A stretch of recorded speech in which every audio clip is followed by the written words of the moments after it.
the amendment to the Banking Act to cap interest rates is a clarion call to Article 46 of the Constitution, which entrenches consumer protection rights. There are people whose houses have been repossessed. There are people whose families have, families have broken. People have committed suicide because of, interest rates which become unbearable.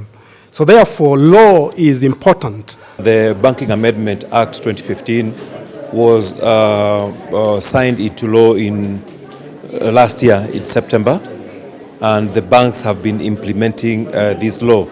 I know there have been a bit of doubts as whether our microfinances have been practicing it, but our banks have been doing it. It has become a little bit difficult for the people, the high-risk people, the low-income earners, as the banks would like to refer them as high-risk people, have a bit of problem accessing these loans. To me, this is a knee-jerk reaction by the banks who would like to prove that the law is not working, so that the law can be repealed and they can go back into their free area where they can charge whatever interest they would like. I don't think the interest they are charging at 4% above the CBK rate, that is about 14%, is a low interest. We have many countries in Africa who are charging less than that. And I'm sure if the bankers could put their house in order, they could make good profit. Out of the 14%. I think the critical thing is the fact that in terms of the dates, the law was passed in the mid-August. It became effective mid-September.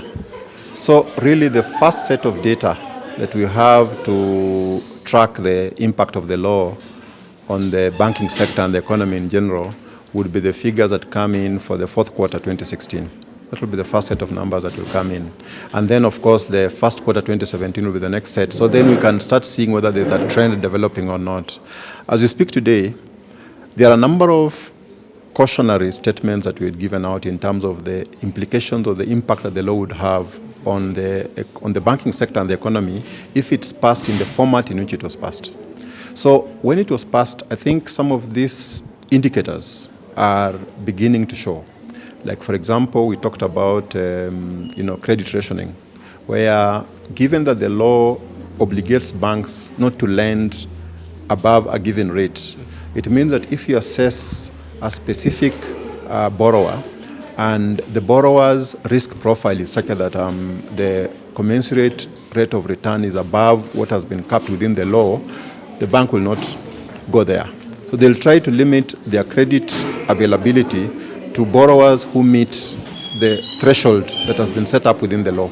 So what tends to happen is that now the first-time borrowers, the borrowers, especially in the SME sector, the unsecured products that were coming up in the market have started drying up because of the fact that the rate of return anticipated from those products and in view of the risks taken in those products is not commensurate with the return that is within the law.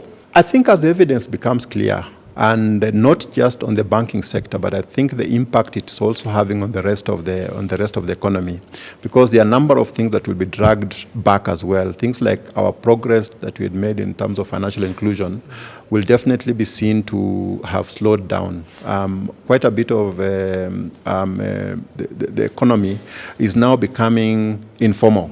You get that people are not bringing deposits to the banks, and the borrowing is also happening outside the banks. So the actual flow of liquidity is through the informal sector. So the informal lender, a Shylock for that matter, is actually accessing the money that would otherwise have flown through the bank. So it is that sector that is thriving.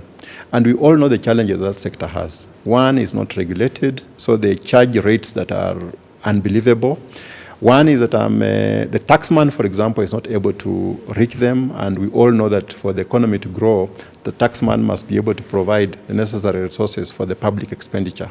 So a number of challenges come up when the economy is moving towards the informality rather than moving away from informality into formality. What IMF is pointing us towards is that we should seriously look at the issue of repealing that law, but also put in safeguards so that banks do not exploit the market, so that we do not have the excessive drive for profitability. We do not have the abusive kind of practices where there is less competition and basically hindering the market growth of the economy.